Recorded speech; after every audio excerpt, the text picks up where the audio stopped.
고맙습니다. 잘 오셨습니다. 오늘은 2024년 7월 첫째 주일입니다.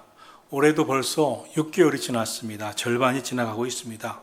지난 6개월 동안도 지켜주신 하나님의 은혜 감사하고 이제 후반기 시작하면서 주님의 은혜 가운데 거하기를 기도하는 복된 예배 되기를 주님의 이름으로 축원합니다.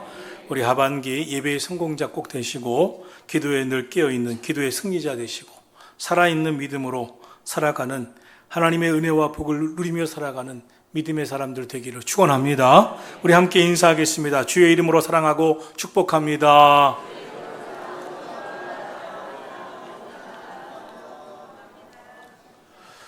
오늘은 맥추감사절입니다. 맥추감사절은 다른 말로 첫열매 감사절입니다. 기독교 정신 가운데 매우 중요한 정신은 첫사랑 정신입니다. 첫 믿음 정신입니다. 첫 열매 정신입니다. 기독교를 사랑의 종교다. 기독교의 본질은 사랑이라고 합니다. 그런데 이 사랑에 대해서 가장 크게 느꼈던 사람이 베드로입니다. 베드로는 누구보다도 주님 사랑하고 주님 열심히 믿는다고 생각했는데 베드로가 자신의 썼던 주님 사랑, 주님 믿음에서 그는 자기 자신의 연약함을 알게 되었습니다. 주님을 3번이나 부인했던 것이죠. 주님이 고난당하실 때. 그렇기 때문에 그는 주님을 앞에 다시 설 수 없을 줄 알았습니다. 그래서 예수님의 제자로서의 자격을 상실하고 갈릴리에 고기 잡는 업으로 돌아갔습니다. 근데 예수님이 찾아오셨죠. 그리고 말씀하셨죠. 네가 나를 사랑하느냐고. 사랑을 재확인시켰습니다. 그 베드로가 베드로전서에서 이렇게 고백합니다. 무엇보다 뜨겁게 서로 사랑할지니 사랑은 허다한 죄를 덮느니라. 베드로는 예수님을 3번이나 부인하고도 예수님이 그를 사랑해 주시고 용서해 주신 것 때문에 예수님의 사랑을 경험하고 나서 이렇게 고백합니다.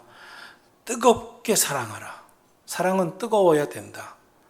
사랑은 뜨거워야 전달된다. 뜨거운 사랑이 감동을 준다. 뜨거운 사랑이 얼어붙은 가슴을 녹인다. 이것이 베드로의 간증이고 고백입니다. 요한계시록 2장에도 예수님은 첫사랑에 대한 말씀을 하십니다. 에베소 교회에 관한 말씀에서 나오는데요. 처음 예수님은 에베소 교회를 칭찬하십니다. 에베소 교회야, 너가 참 많은 박해를 받았고 시련을 겪었지만 믿음을 잘 지켜냈구나. 주님 위해 수고했구나. 열심히 전도했구나. 정말 헌신했구나. 다 보았다. 다 안다. 참 고맙다. 이렇게 말씀하셨습니다. 그런데 이렇게 칭찬하신 예수님은 에베소 교회를 다시 강하게 책망하신 게 있습니다. 그런데 내가 너희를 책망할 것이 있다 하시면서 요한계시록 2장 4절에 보면 그러나 너를 책망할 것이 있나니 너는 너의 처음 사랑을 잃어버렸느니라 이렇게 말씀하셨습니다. 그러므로 어디서 떨어졌는지를 생각하고 회개해서 처음 회개를 가져라. 첫사랑을 회복하라. 만일 그리하지 아니하고 회개하지 아니하면 나는 너에게서 촛대를 옮기리라 이렇게 말씀하셨습니다. 주님이 강조하신 것이 우리의 신앙의 첫사랑 회복입니다. 사랑하신 성도 여러분, 첫사랑을 잃어버리면 다른 수고 다 고맙지만 가장 중요한 것을 잃어버린 것과 같다. 이것이 주님의 평가하셨습니다. 여러분에게 첫사랑, 주님을 향한 첫사랑의 믿음이 오늘까지 계속되고 있으십니까? 마태복음 22장 36절에서 예수님께 어느 날 예수님 어느 계명이 제일 큽니까? 라는 질문을 했습니다. 그때 예수님이 이런 말씀을 하셨습니다. 내 마음 다하고 목숨 다하고 뜻을 다하여 주 너의 하나님을 사랑하라. 모든 계명이 다 중요하지만 그 중에도 첫째 되는 으뜸되는 계명이 있다고 말씀하셨습니다. 그것이 뭐냐면 내 마음 다해 목숨 다해 뜻을 다해 주님을 사랑하는 것이다. 우리 첫 번째 사랑의 자리에 예수님 하나님이 계셔야 되고 우리가 우리의 믿음의 첫 번째 자리에 하나님 있는 믿음이 있어야 된다고 말씀하셨습니다. 마태복음 6장 33절을 말씀합니다. 너희는 먼저 그의 나라와 그의 의를 구하라. 그럼 이 모든 것을 너에게 더하시리라. 믿음의 첫 자리에 하나님이 계시면 이 모든 것을 너에게 더하시겠다. 주님이 말씀하고 있습니다. 그래서 교회는 1년의 첫 시간인 송구 영신 예배를 중요하게 드립니다. 매월 첫날 월상 예배를 드립니다. 예수님께서 부활하신 날이지만 매주 첫날이 된 주일 예배를 드립니다. 그리고 하루의 첫 시간 예배인 새벽 기도회를 올려드립니다. 다 모든 것이 첫 것을 귀하게 여기시는 주님의 마음, 주님이 보시기에 합당한 마음을 드리고 싶어서 드리는 예배이기 때문인 것입니다. 여러분의 첫째 자리가, 첫사랑이 완전히 회복되어서 먼저 그의 나라와 그의 일을 구하는 믿음 생활 하시기를 예수님의 이름으로 축원합니다. 베드로가 성경에서 많은 사람들 가운데 정말 통곡하는 모습을 보였을 때, 베드로에 대한 가슴 아픔이 있습니다. 첫사랑을 잃어버린 베드로는 정말 통곡하면서 옵니다. 그러면서 우리 첫사랑 회복에 대한 말씀을 되새기게 합니다. 먼저 그의 나라와 그의 의를 구하는 처음 믿음을 우리 말씀에서 오늘도 생각하게 합니다. 오늘 우리에게 첫사랑이 회복되었기를, 첫 믿음이 흔들리지 아니하기를 예수님의 이름으로 축원합니다. 오늘은 맥주감사절입니다. 맥주감사절을 성경은 초실절, 첫 열매 감사절로 여깁니다.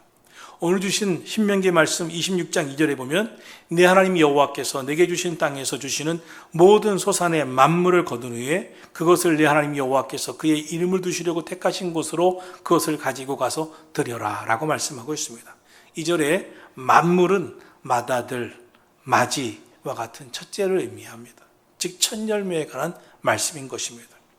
이스라엘 백성들이 가나안 땅에 들어가 첫 번째 추수를 하게 됩니다.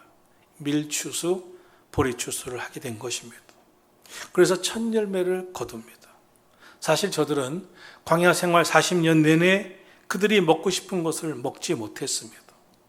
광야에서 200만 명이 그 광야 사막에서 어디서 농사를 짓습니까? 무슨 음식이 어디에 만나는 음식이 있었겠습니까? 그래서 오죽하면 우리 애굽으로 돌아가자. 애굽에서 고기 마음껏 먹고 마늘 먹었을 때가 좋았다. 그들이 먹고 싶었던 것이 있었기에 그렇게 한탄하기도 했습니다. 원망도 했습니다. 광야 생활은 하늘에서 매일 새벽마다 내리는 만나만 먹어야 했습니다. 때때로 하나님이 주시는 메추라기 고기를 먹어야 했습니다. 그런데 가나안 땅에 들어갔습니다. 자신들의 손으로 첫 수확을 거두게 됩니다. 얼마나 기쁜 날입니까? 얼마나 감격적인 날입니까? 얼마나 별 볼 일 없는 곡식이라도 열매라도 얼마나 먹고 싶었겠습니까? 내 것인데, 내 손으로 수고했는데. 그런데 하나님께서 뭐라고 말씀하시냐면 모든 소산의 첫 열매를 거둔 후에 그것을 하나님께 드리라 이렇게 말씀을 하셨습니다.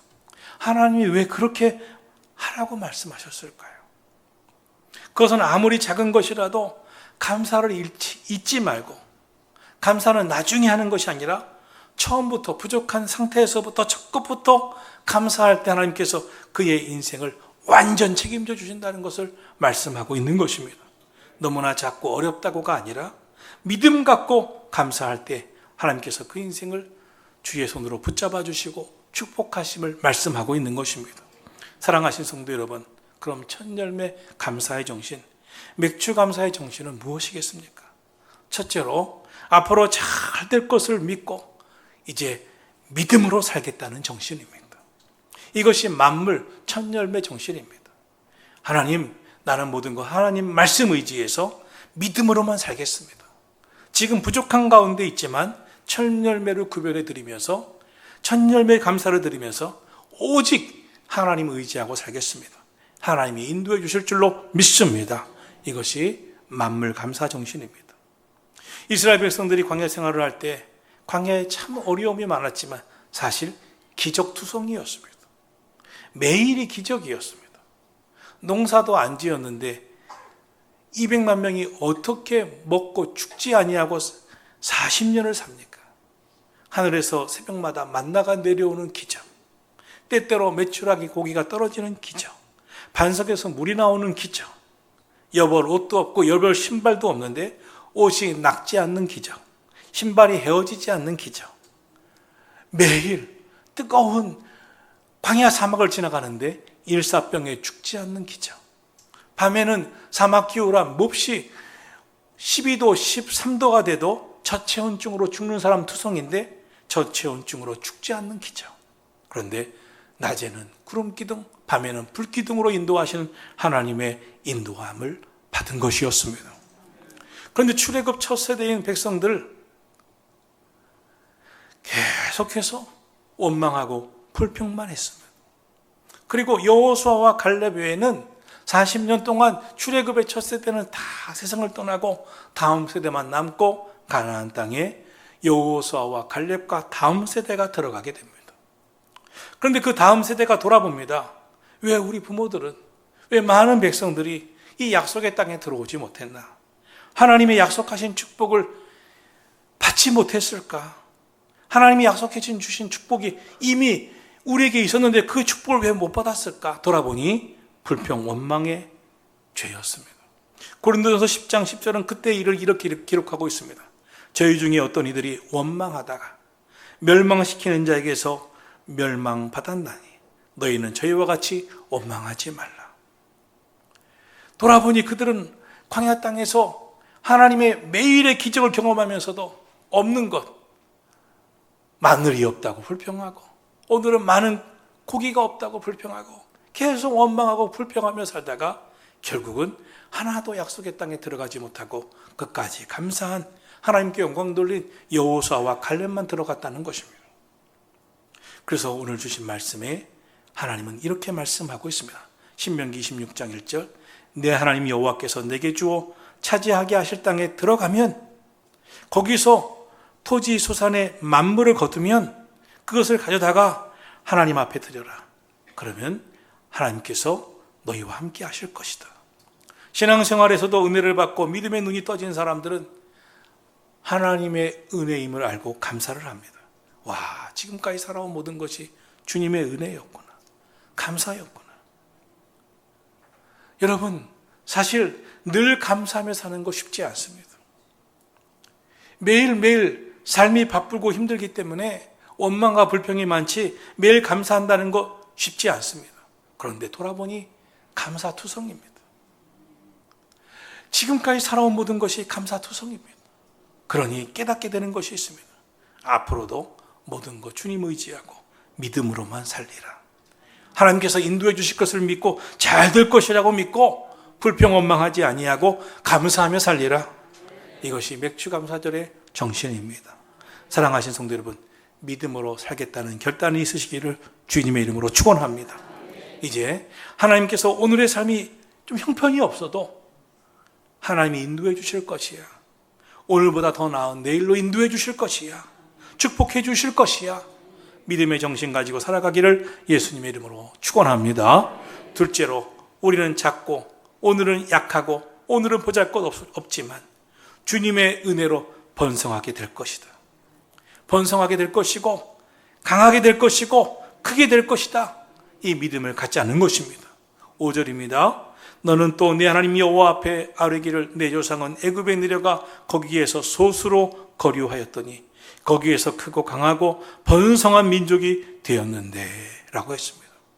기적은 불가능해서 가능케 되는 것입니다.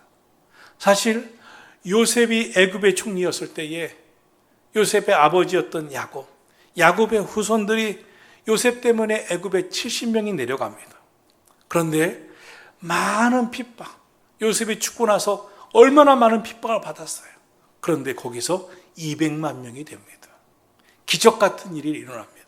그리고 때가 되지 하나님께서 모세를 택하여 그 백성을 광야로 이끄시고 가나안 땅, 약속의 땅으로 이끄셨습니다. 애굽에서 살아온 것이 기적이었고 광야에서 견뎌온 것이 기적이었고 가나안 땅에 입성한 것이 기적이었습니다. 사랑하신 성도 여러분, 그들은 고백합니다. 우리 조상들은 아주 작고 약하고 보잘것이 없었는데 하나님께서 거기서 크고 강하고 번성하게 하여 주셨도다. 지금도 작고 약하고 보잘것 없어도 하나님은 크고 강하고 번성하게 하신 하나님이심을 믿고 살자는 것입니다. 여러분에게 이 믿음이 있기를 예수님의 이름으로 축원합니다. 잠언서 3장에 보면 내 재물과 내 소산의 처음 익은 열매로 여호와를 공경하라. 그러면 내 창고가 가득히 차고 내 즙들의 새 포도즙이 넘치리라 하셨습니다. 처음 익은 열매, 작지만 그것으로 하나님을 공경하면 하나님이 가득히 차고 넘치게 해주시겠다고 약속하고 있는 것입니다. 여러분, 오늘을 살아가면서 좀 고난이 있고 어려움이 있어도 마음만은, 우리의 입술만은, 우리의 신앙만은 감사로 충만해지시기를 예수님의 이름으로 축원합니다. 그때 입술의 감사가, 마음의 감사가, 우리의 예배의 감사가 넘치는 복의 재료가 될 줄로 믿습니다. 요셉이 애굽의 총리가 된 후에 딱 한 번 가나안 땅, 약속의 땅에 돌아본 적이 있습니다. 아버지 야곱이 돌아가셔서 장례를 지르기 위해서 가나안 땅에 갔었습니다. 그때 유대 전승에 보면 요셉이 가나안 땅으로 돌아갔을 때 그곳을 지나가다가 달려가 본 것이 있다고 합니다. 그것이 무엇이냐면 요셉을 빠뜨렸던 구덩이였습니다. 형제들이 요셉을 죽이려고 그 구덩이에 던져 놓습니다. 그때 요셉이 살려달라고 아우성을 칩니다. 그런데 하나님의 은혜로 거기서 건져내어 노예로 애굽에 팔려가 기가 막힌 일을 경험하게 되죠. 그 구덩이에 찾아간 요셉이 구덩이를 보면서 이 구덩이야 고맙다. 하나님 감사합니다. 구덩이야 축복한다. 이 구덩이에 던져졌기 때문에 결과적으로 오늘이 있고, 구덩이에 던져졌기 때문에 그 고난 속에서 하나님께서 역사해 주시기를 간절히 기도했고, 간절히 믿음을 가졌고, 그 믿음 때문에 오늘에 이르게 된 것을 인하여 감사하고 고마워하고 축복했다는 것입니다. 이것이 요셉입니다. 이것이 요셉의 마음입니다. 고난 많이 당하고 구덩이에 던져져 죽을 뻔했지만 그 구덩이에 던져져 죽는 인생이 된 것이 아니라 오히려 구덩이가 감사하고, 오히려 거기서 하나님 앞에 부르짖고, 돌아보니 구덩이 때문에 내가 오늘에 이르렀구나 생각한 것 때문에 그곳에 찾아가 감사하는 마음을 가진 사람 요셉. 사랑하신 성도 여러분, 지나보면 모든 것이 고난이 많았습니다. 힘든 일 많았습니다. 그래서 오늘 우리는 그런 찬송을 불렀습니다. 지금까지 지내온 모든 것이 주님의 크신 은혜라. 한량없는 주님의 사랑 어찌 이루 말하랴. 자나 깨나 주님의 손이 항상 나를 살펴주셨도다. 사랑하신 성도 여러분, 사실 돌아보니 하나님의 은혜의 손길이었습니다. 하나님께서 우리에게 주신 은혜가 너무나 큽니다. 사람들 돈이 없어서 불행하고 높은 지위에 올라가지 못해서 불행한 게 아닙니다. 돈이 있다고 높은 지위에 올라갔다고 행복한 것도 아닙니다. 마음에 감사가 없으면 불행할 수밖에 없습니다. 감사가 왜 없습니까? 하나님이 주신 은혜에 대한 깨달음이 없기 때문입니다. 감사에 대해서 무지하면 감사할 수가 없습니다. 감사에 대해 깨달음이 있으면 고난도 감사합니다. 지금까지 살아온 모든 것이 주님의 은혜입니다. 여러분, 우리 그리스도인들은 하나님의 은혜에 대해서 눈이 떠져 이것도 감사, 저것도 감사, 저것도 감사하구나 한 것입니다. 성도들 가운데 감사가 그 입에서 떠나지 아니하고 기도에도 감사 고백을 하는 성도들이 있습니다. 하나같이 하나님의 은혜를 아는 사람들입니다. 그분들의 미래에 하나님의 축복이 함께 하실 줄로 믿습니다. 여러분의 삶에도 여러분의 입에서 감사가 떠나지 아니하기를, 감사 찬양이 떠나지 아니하기를, 그래서 여러분의 삶에 하나님께서 감사의 축복으로 가득 채워주시기를 예수님의 이름으로 축원합니다. 셋째로, 부르짖을 때마다 하나님이 응답해 주시고 기도를 들어주시고 함께 하신다는 것을 믿고 살아가자는 것이 맥추감사절의 정신입니다. 7절을 보면 우리 조상이 하나님 여호와께 부르짖었더니 여호와께서 우리 음성을 들으시고 우리의 고통과 신고와 압제를 보시고 라고 했습니다. 애굽 땅에서 노예 생활을 하며 죽을 것과 같을 때 그들은 부르짖어 기도했습니다. 고통 때문에, 고난 때문에 괴로워서 부르짖어 기도했습니다. 그런데 하나님께서 그 기도를 들어주셨다는 것입니다. 기독교는 감사의 종교입니다. 하나님이 살아계심을 믿는 종교입니다. 그러므로 항상 기뻐하라, 쉬지 말고 기도하라, 범사에 감사하자는 것입니다. 이것이 너희를 향하신 하나님의 뜻이니라. 사무엘상 1장에 보면 한나는 불행한 상황에서도 기도하면서 감사를 했습니다. 그러자 그의 인생에 복이 임했습니다. 하나님은 법문사에 감사하라고 하셨습니다. 항상 기도하라고 하셨습니다. 항상 기뻐하라고 하셨습니다. 그러면 역사에 주신다고 말씀하셨습니다. 전반기 동안 함께 하신 하나님, 졸지도 주무시도 않으시고 보호해 주신 하나님, 그 하나님 앞에 감사하며 깨어 기도하기를 주님의 이름으로 축원합니다. 또한 우리 인생을 함께했던 가족들, 배우자, 부모, 자녀들, 형제들, 일터의 사람들, 교회 믿음의 가족들, 우리 서로에게 감사하며 살아가기를 예수님의 이름으로 축원합니다. 모세는 태어날 때부터 마음껏 울지도 못하는 아이로 태어나 버렸습니다. 울음소리가 커지자 나일강에 버려져야만 했습니다. 이 불행했던 아이의 인생에 하나님이 찾아와 주셨습니다. 만나 주셨습니다. 그리고 출애굽의 지도자, 사명자가 되게 하셨습니다. 그 하나님과 대면했던 모세는 정말 우리에게, 백성들에게 가장 필요한 것이 무엇인지 알았습니다. 그래서 시내산에 올라가 40일을 금식하며 기도하는 가운데 계명을 받습니다. 그리고 시내산에 올라가 40일 금식하며 기도할 때에 저 백성들은 산 아래서 금패물, 은패물을 꺼내놓고 그것을 녹여서 금송아지 만들어서 거기에 떼놓으면서 이제부터는 이 금송아지가 우리의 신이라고 외칠 때 하나님께서 저 백성을 내가 저주할 것이다.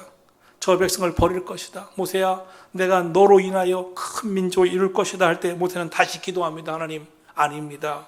저 백성을 용서해 주십시오. 살려주십시오. 그때 하나님이 모세의 기도를 들어주시고 그들을 살려주셨습니다. 그때 모세는 깨닫습니다. 기도만이 살 길이다. 부르짖는 기도에 하나님은 응답해 주신다. 하나님 앞에 기도할 때 하나님께서 들으시고 응답해 주신다. 여러분이 오늘도 기도할 때 하나님이 들으시고 응답하심을 믿으시기를 주님의 이름으로 축원합니다. 자녀를 위해 기도하십시오. 믿지 못하는 가족들을 위해서 기도하십시오. 여러분이 여러분 마음에 꼭 기도해야 할 그 영혼을 위해서 간절히 기도하시기를 예수님의 이름으로 축원합니다. 욥기 1장에 보면 욥은 그 시대 동방에서 가장 의로운 사람, 믿음 좋은 사람이었습니다. 자녀들이 혹시나 알게 모르게 죄를 지었을까 봐 자녀들을 위해서 하나님 앞에 예배의 제단도 올려드리고 제물도 올려드렸습니다. 자녀들이 하나님의 은총에서 벗어나지 아니하기를, 자녀들이 죄지어서 하나님의 복을 못 받을까 봐 자녀들을 위해서 제물도 드리고 예배를 드리는 믿음 좋은 사람이 욥이었습니다. 그런데 욥에게 고난이 찾아왔습니다. 알 수 없는, 이해할 수 없는, 말할 수 없는 고통이 찾아왔습니다. 욥은 탄식했습니다. 하나님, 나는 왜 태어났는지 모르겠습니다. 자신의 생일을 저주하기까지 했습니다. 고난을 겪으면서 욥은 몸부림쳤습니다. 고통 때문에 괴로워했습니다. 그러나 마지막에 하나님을 만납니다. 고난 속에서 만납니다. 그리고 욥기 42장에 이렇게 고백합니다. 내가 주께 대하여 귀로 듣기만 하였사더니 이제는 눈으로 주를 배웁나이다. 그러므로 내가 스스로 거두어드리고 티끌과 재 가운데 회개하나이다. 욥은 고난을 겪으면서 깨달았다는 것입니다. 나는 의로운 줄 알았는데, 믿음 좋은 줄 알았는데 나는 허물이 너무나 많구나. 나는 너무나 죄인이구나. 너무나 부족한 사람이구나. 회개하지 않고서는 살 수 없는 자였구나. 그러고 보니 고난도 유익이구나. 고난도 은혜구나. 고난 중에 하나님은 나를 깨닫게 해주셨구나. 그러면서 감사했다는 것입니다. 사랑하신 성도 여러분, 여러분의 마음은 무엇으로 가득 차 있습니까? 여러분의 마음에 그 어떤 것도 감사가 넘치는 마음이 되기를 예수님의 이름으로 축원합니다. 하나님 믿으면 감사할 일이 참 많습니다. 감사할 수 없는 일이 하나도 없습니다. 하나님 믿으면 돌아보니 시험 받았던 것도 감사하고 그때 그렇게 힘들고 고통스러웠던 고난도 돌아보니 감사입니다. 그런데 돌아보니 하나님이 내 마음을 그렇게 만드셨습니다. 하나님이 그렇게 깨닫게 해주셨습니다. 그리고 감사하니 하나님의 모든 것을 역전시켜 주셨습니다. 다 주님의 은혜였습니다. 맥주절 감사는 그런 절기입니다. 모든 시험을 덮는 감사, 삶 전체를 완전히 바꾸는 감사, 인생을 역전시키는 감사, 하나님의 은혜가 넘치는 감사, 여러분 마음에 그 감사가 넘쳐나시기를 예수님의 이름으로 축원합니다. 오늘 부른 찬송가 429장 가사가 어땠죠? 세상 풍파 너를 흔들어 약한 마음 낙심하게 할 때에 내려주신 주의 복을 세워라. 주의 크신 복을 내가 알게 될 것이다. 세상 근심 너를 누르고 십자가를 등에 지고 나갈 때 주가 내게 주신 복을 세워 보아라. 두려움 없이 항상 찬송하게 될 것이다. 세상 권세 너희 앞길 가로막을 때 주만 믿고 낙심하지 말아라. 천사들이 너를 보호하리니 염려 없이 앞만 보고 나가라. 받은 복을 세워 보아라. 주의 크신 복을 내가 알게 될 것이다. 여러분, 하나님 앞에 감사하는 신앙으로 살아가기를 예수님 이름으로 축원합니다. 마지막으로 하나님은 복 주시는 분이십니다. 하나님은 복 주시는 분이시기 때문에 주님의 은혜와 복이 있을 때 성경은 혼자 그 은혜와 복을 누리지 말고 나누라고 말씀하고 있습니다. 오늘 11절 말씀입니다. 너와 내 자녀와 노비와 내 성중에 있는 레위인과 및 너희 중에 있는 객과 고아와 과부와 함께 내 하나님 여호와께서 자기 이름을 두시려고 택하신 곳에서 내 하나님 여호와 앞에 즐거워할지니라. 12절 너는 애굽에서 종되었을 때를 기억하고 이 규례를 지켜 행할지니라. 진정한 감사는 함께 즐거워하는 것입니다. 우리 영혼에는 두 개의 문이 있습니다. 한 문은 하나님 향해 열려 있고 다른 하나는 다른 사람을 향해 열려 있습니다. 십자가도 마찬가지입니다. 위로 하나님을 향한 십자가가 있고 옆으로 이웃을 향한 십자가가 있습니다. 이 두 개가 활짝 열리면 은혜의 통로, 축복의 통로가 될 줄로 믿습니다. 지금은 돌아가신 어느 목사님 암에 걸려 투병하실 때 쓰신 시 한 편을 소개하겠습니다. 내가 암병이라면 모든 환자들의 친구가 되어서 좋다. 내가 치료가 된다면 그들에게 희망이 되어서 좋다. 치료되지 않는다면 주님의 부르심에 순종할 수 있어서 좋다. 내가 암병이 아니라면 모든 사랑하는 사람들에게 근심되지 않아서 참 좋다. 나는 이 일로 내 인생을 돌아보며 위대한 결단을 할 수 있었기에, 위대한 결단을 할 수 있는 시간을 주셨기에 감사할 수 있다. 나는 언제나 좋다. 이래도 좋고 저래도 좋다. 여러분, 언제나 감사하며 살아가기를 예수님의 이름으로 축원합니다. 하나님이 엘리야에게 사드락으로 가라고 하셨습니다. 사드락에 가보니 과부 하나가 어린 아들 데리고 마지막으로 빵 하나 해먹고 죽을 준비를 하고 있었습니다. 그런데 하나님이 엘리사 선지자에게 가까이 가라고 말씀하십니다. 그리고 그들에게 남은 밀가루와 기름으로 만든 빵을 먼저 이 선지자에게 작은 거라도 드려보라고 말씀하라고 하셨습니다. 그래서 엘리야 선지자가 너희가 만드는 그 빵 조금이라도 내게 갖고 와라. 물도 내게 갖고 와라. 이렇게 말합니다. 이 사드락 과부는 믿음으로 드립니다. 그런데 그때부터 기적이 일어났습니다. 3년 동안 그 땅에 기근이 왔는데 이 집에 밀가루가 마르지 않았어요. 기름이 마르지 않았어요. 작은 것으로 드렸지만 하나님은 그 인생을 완전히 책임져 주셨어요. 언제나 우리의 삶은 부족합니다. 그러나 믿음으로 살아가기를 축원합니다. 내 앞날을 인도해 주신 하나님, 오늘은 작지만 내일은 번성하게 하신 하나님, 우리의 부르짖는 기도에 응답하신 하나님, 감사한 마음을 나눌 때 더 크게 복 주신 하나님을 믿으시고 믿음으로 살아가기를 주의 이름으로 축원합니다. 기도하겠습니다.